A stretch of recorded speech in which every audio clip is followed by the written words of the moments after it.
Boa noite a todos. Que a paz de Jesus esteja em nossos corações. Vamos fazer uma preparação antes. Vocês possam fechar os olhos suavemente. Se possível, descruzar braços e pernas. E vamos nesse momento lembrar que desde o nosso nascimento nós temos ao nosso lado um anjo da guarda, um amigo espiritual que está sempre nos orientando para o bem. Nos momentos de maiores dificuldades, ele sempre está próximo a nós. Então vamos, no nosso pensamento, dar a mão a esse amigo, a esse anjo da guarda,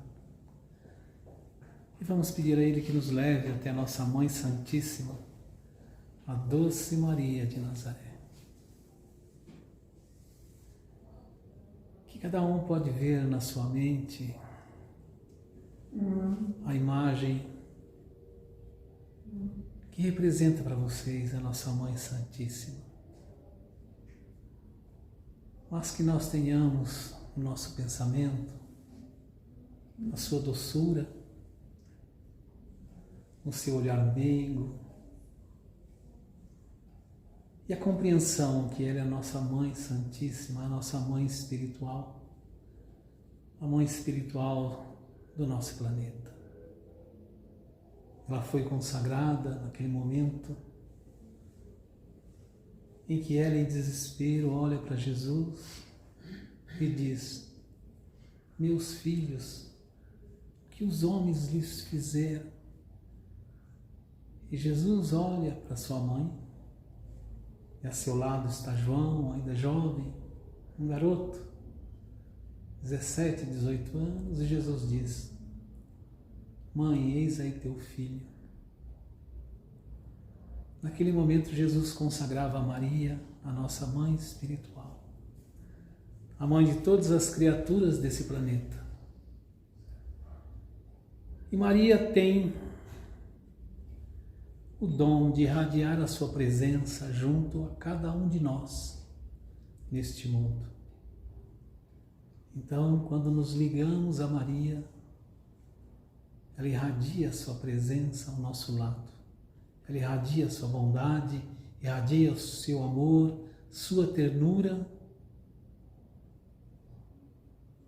E nós, assim próximo, podemos conversar e pedir para ela que ela nos proteja, que ela nos conduza, que nos auxilie nos momentos difíceis da nossa vida.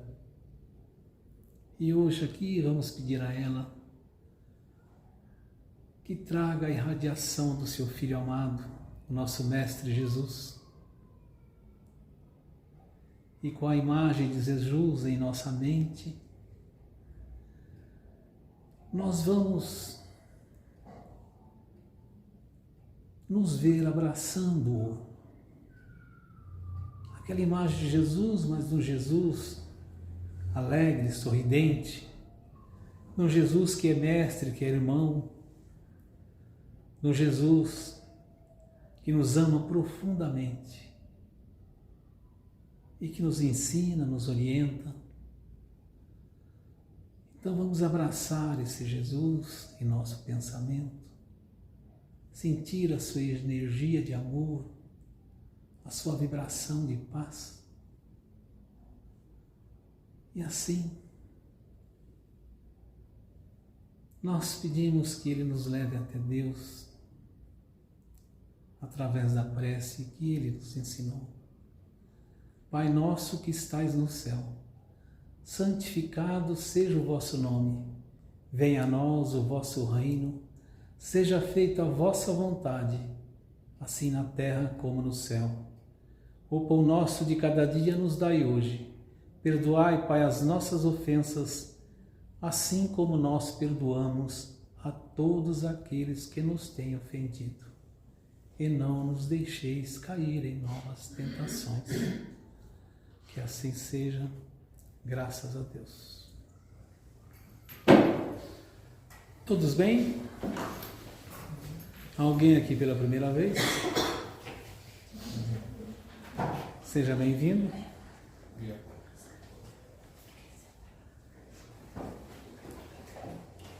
Hoje nós vamos falar do tema que está ali na lousa.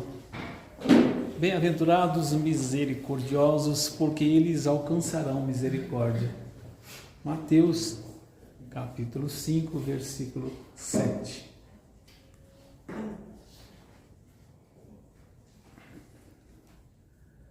Misericordioso. Daí eu fui procurar o que é ser misericordioso. Misericordioso. Teve um momento em que Jesus se dirigia a Jericó e na entrada da cidade, como a vinda e a notícia da sua presença sempre antecedia, chegava antes dele, Jesus está vindo, os caminhos eram poucos e sempre os mesmos, de uma cidade a outra, a notícia chegava antes dele. E os necessitados se aglomeravam no seu caminho. E chegando nas portas de Jericó, aquele monte de pessoas ao seu redor, ele escutou um cego que gritava: Jesus, tende misericórdia de mim. Jesus para, se dirige àquele senhor e cura-o de sua cegueira. E esse jovem cego, com o passar dos tempos, com a crucificação de Jesus,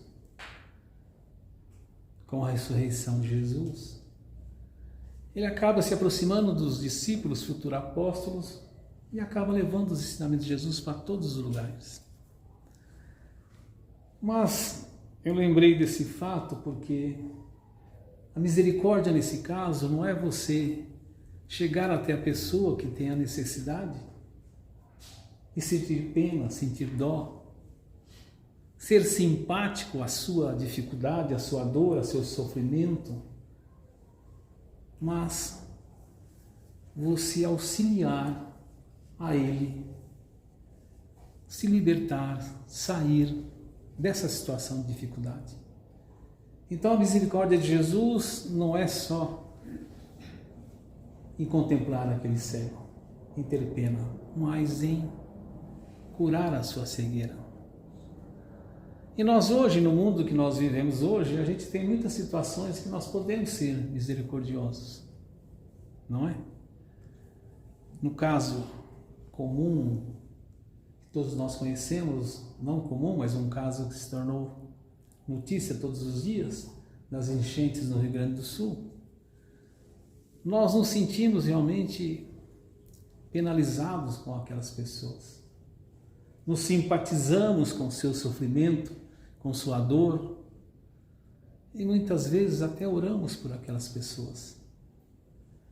Mas muitas pessoas, além disso, regaçam as mangas e começam a fazer campanhas, a arrecadar alimento, a arrecadar roupas, e se unir e enviar esses mantimentos para aquelas pessoas, porque eles sabem que além do sofrimento eles têm necessidades. Então ter misericórdia é você sentir o que a pessoa está sentindo, se colocar no lugar da pessoa que ela está sofrendo. E muitos arregaçaram as mangas, aqueles que tinham condições, pegaram os seus veículos, alguns suas motos, alguns seus barcos, aqueles que tinham mais posse, os seus aviões, e envolvidos por esse sentimento de misericórdia, foram lá auxiliar. Nós temos muitas oportunidades no dia a dia de ser misericordioso. As casas espíritas, de um modo geral, elas atendem muitas famílias, aquelas que têm mais condições, fazem cesta básica, procuram conhecer aquelas pessoas, vão até os seus lares, identificam as suas dificuldades, orienta-as e auxilia de uma forma a, pelo menos, resolver as suas dificuldades mais imediatas. Isso é misericórdia.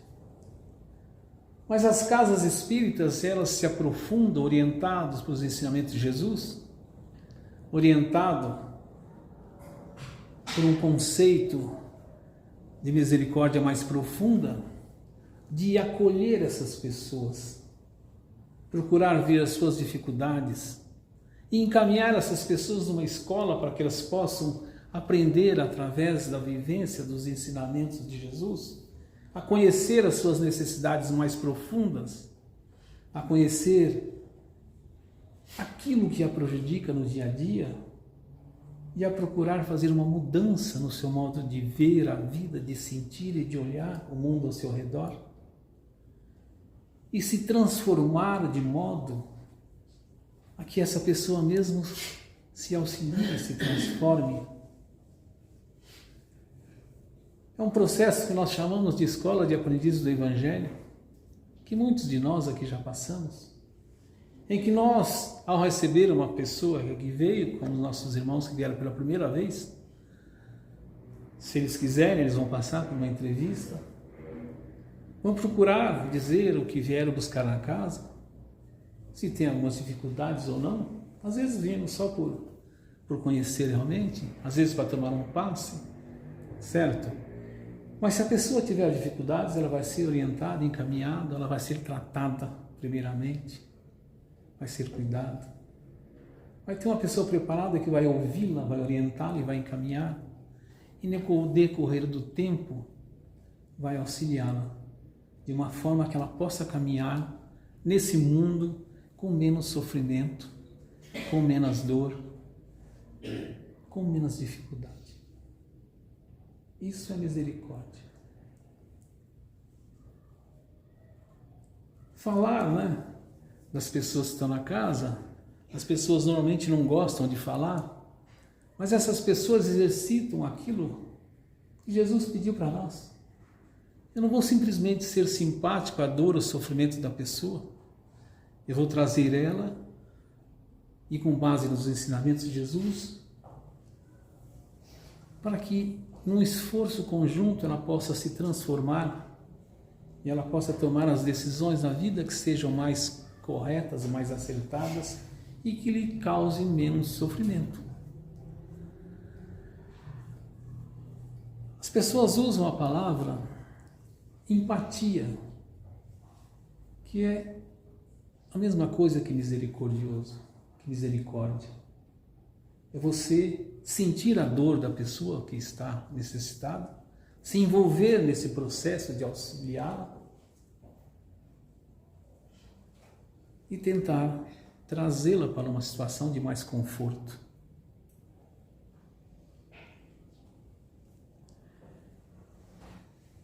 Nós, no nosso dia a dia, em algumas situações, às vezes simples, nós podemos auxiliar as pessoas e ser misericordioso.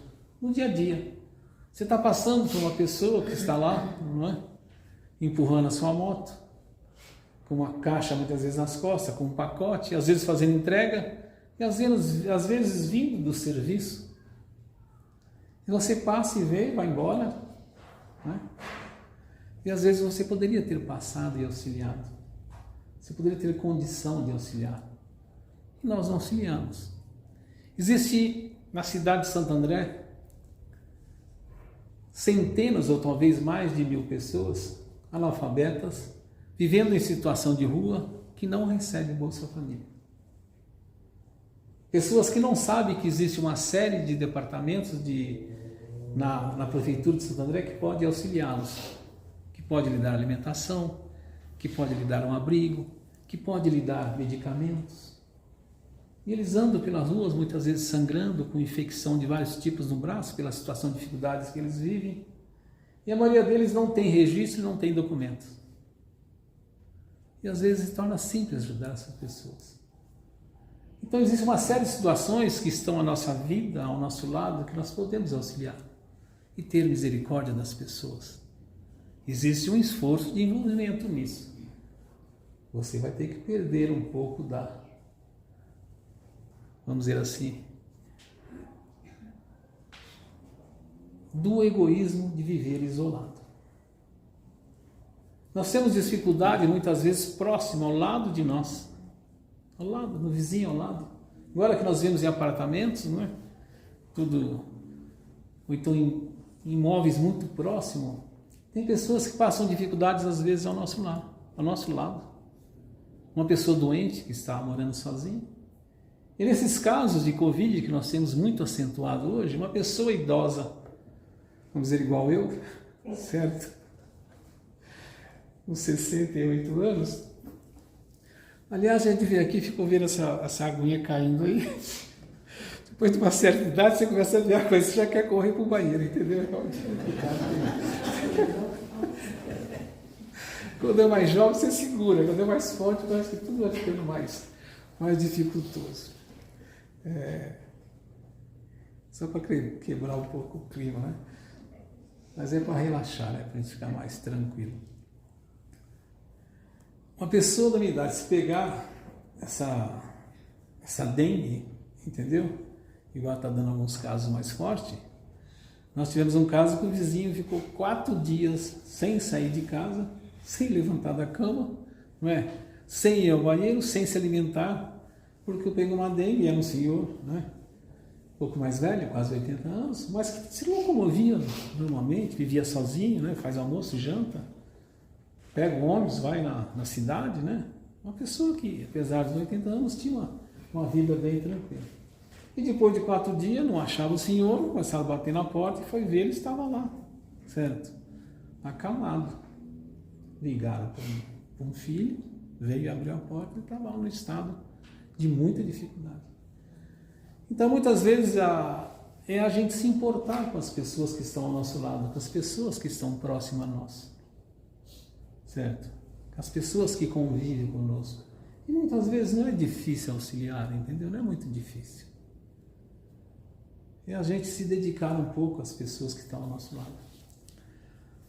Porque junto com esse capítulo de hoje, nós também temos um outro, certo? Além de Mateus 5:7 lá, bem-aventurados os misericordiosos, porque terão misericórdia. Por que terão misericórdia? Porque quando chegar do outro lado da vida, certo? Nós vamos levar o que do lado de lá? Nós vamos levar aquilo que nós fizemos de bem e aquilo que nós fizemos de mal, ou seja, nós vamos estar igualzinhos, estamos aqui, só vamos estar sem o corpo, não é? Sem nada do que nós temos aqui, vamos estar só com o nosso espírito do outro lado e com o nosso sentimento e emoções que nós aqui vivemos no nosso dia a dia. Então muitos de nós, né, chegaremos realmente lá numa situação de grande decepção em relação àquilo que nós fizemos e poderíamos ter feito. A grande maioria de nós chega muito decepcionado. Diz que é um momento em que a nossa vida se torna mais clara, é um momento de maior dificuldade para a gente enfrentar. Vamos dizer assim, não um tribunal, né? A gente não vai ser julgado, mas a gente ver as nossas ações, tudo que estava ao nosso lado, que nós poderíamos ter feito e que nós não fizemos. Então tem um novo item nessa palestra de hoje, que fala em João capítulo 3, versículo 3, é preciso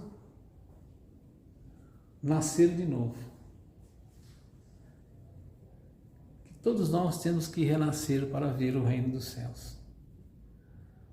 E um sentido amplo de renascimento é a gente mudar as nossas atitudes. A vida está sempre marcando a gente de uma forma, a despertar em nós aqueles sentimentos que vai de alguma forma nos levar a gente a mudar. A vida sempre faz isso. A vida nos empurra para a mudança o tempo todo. E nesse versículo que Jesus, ele apresenta o quê? Renascer do quê? É você trazer sempre uma mudança para a sua vida. Antigamente interpretávamos assim, né? Renascer de novo é você ir reencarnando, quantas vezes foram necessárias para que você mude a sua atitude. Você vai nascendo cada vez em situações de mais dificuldade até que você muda. E tem dezenas, né, de casos nos livros aí que conta situações de pessoas que se suicidam numa vida, na outra se suicida de novo, na outra de novo, e vai nascendo cada vez com mais dependência, até que chega uma hora que ele não consegue nem se movimentar mais, porque cria uma série de dificuldades que ele vai ter que viver a vida completa dele dessa vez, com todas as consequências.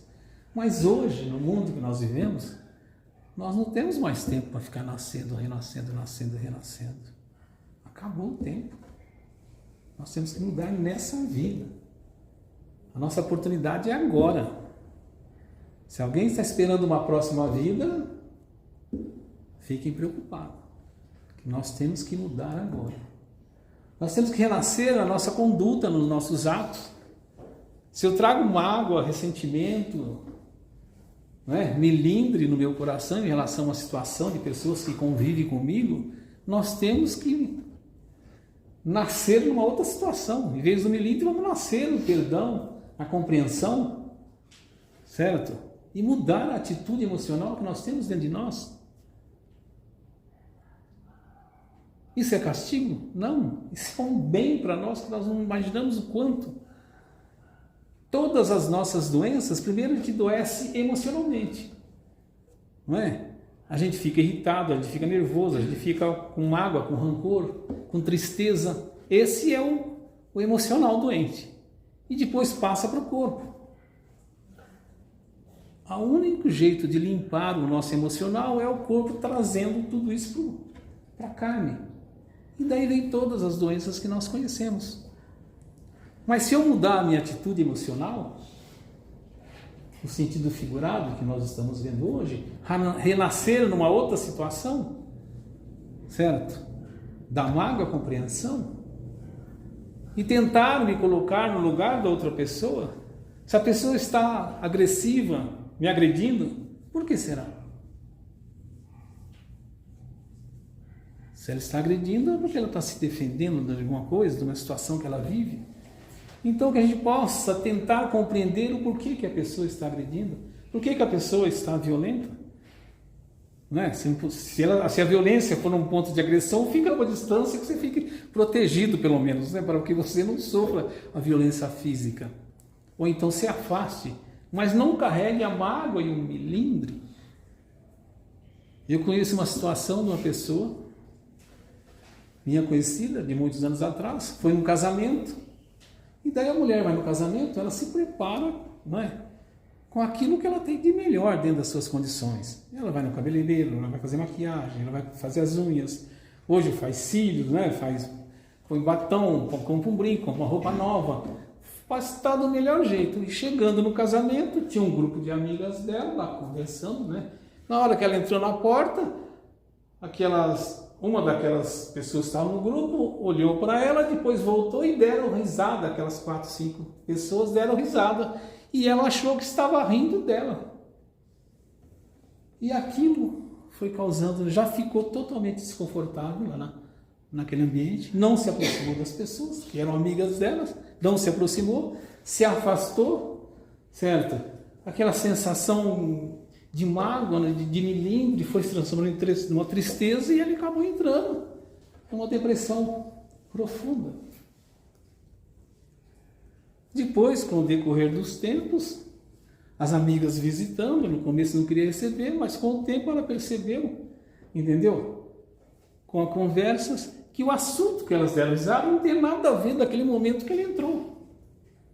Ela que achou, entendeu, e carregou toda essa dor, esse sofrimento. Quantas vezes não acontece isso conosco? Uma pessoa no trânsito fala um palavrão para nós, que muitas vezes, ou a gente deixou ele de uma forma desconfortável, não demos um sinal, fechamos ele, e a pessoa já com uma série de dificuldades, já extravasou todos os palavrões, e a gente leva aquele negócio, aquele sentimento ruim, já leva para casa, já briga, discute. Ou seja, a gente fica carregando tudo isso dentro de nós. Nós temos que mudar em todas as situações que a vida traz a violência, a gente tem que mudar imediatamente. Não deixe o mal de hoje, certo? Acordar com vocês amanhã. Nós seremos os únicos prejudicados quando a gente carrega toda essa violência dentro de nós. Então seja misericordioso também perdoar as pessoas que nos ofendem. Não é lá abraçar a pessoa, se ela não gosta de nós, a gente não gosta dela, mas é não carregar o sentimento dentro da gente, é não ficar cozinhando aquilo em banho-maria dentro da gente, deixar aquilo, né, e desmontando todos os nossos órgãos. Vamos ter misericórdia com todas as pessoas, mas principalmente ter misericórdia conosco mesmo, de não deixar esse sofrimento dentro de nós, essa dor dentro de nós, esse não perdão dentro de nós, essa violência dentro de nós. E depois vamos expandir essa misericórdia para todo mundo. Que é muito utilizada essa palavra hoje, somente em empresas, né? Como empatia, que é a mesma coisa de misericórdia. É você sentir a dor do outro e tentar auxiliá-la a resolver. Então vamos novamente fechar os nossos olhos de forma bem suave. Bem suave. E vamos nos ligar novamente à nossa Mãe Santíssima. Nós temos dificuldades de fazer oração, porque sempre achamos que Jesus, que Deus, que Maria, que os anjos, né, Miguel e tantos outros, estão a uma distância assim lá no infinito e que a gente precisa de intermediários para que a gente possa alcançá-los.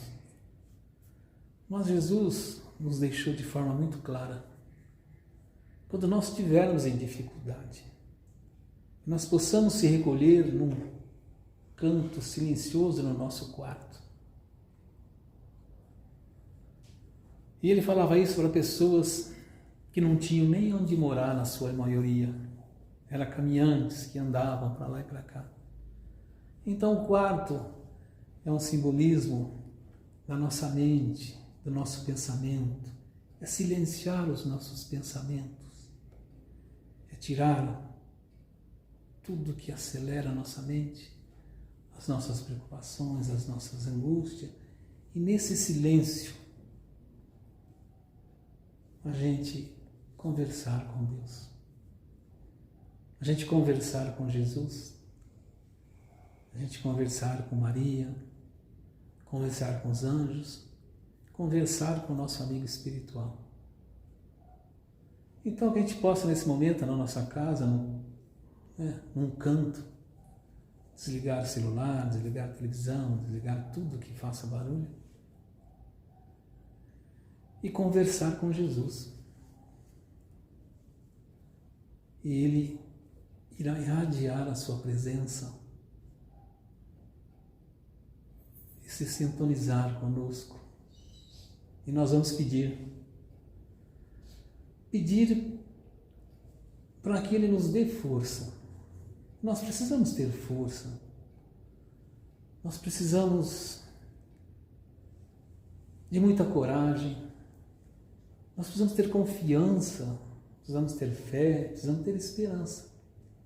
Nós necessitamos de tudo isso dentro de nós, dentro da nossa alma, do nosso espírito, para que nós possamos enfrentar todas as situações que a vida nos trazer para o nosso aprendizado, nos trazer para a nossa compreensão, o nosso despertamento espiritual. Então converse com Jesus, abrace Jesus, sinta os seus braços, encoste a cabeça no seu peito, no seu ombro e fale com Ele. É assim que Jesus é esse amigo, esse companheiro. Ele não quer que a gente faça 50 Ave Maria, 50 Pai Nosso, não. Ele quer essa intimidade conosco. Que nós possamos orar assim. Que que nós possamos entregar as nossas vidas nas mãos de Jesus, entregar as nossas almas, entregar os nossos caminhos e ter a fé que nós teremos sempre o melhor. Então vamos, nesse momento, com a imagem de Maria, nossa Mãe Santíssima, encerrar com a Ave Maria, cheia de graça. O Senhor é convosco, bendita és tu entre as mulheres, bendito é o fruto do vosso ventre, Jesus. Santa Maria, Mãe de Deus, rogai por nós, pecadores, agora e na hora de nossa morte. Amém. Que assim seja.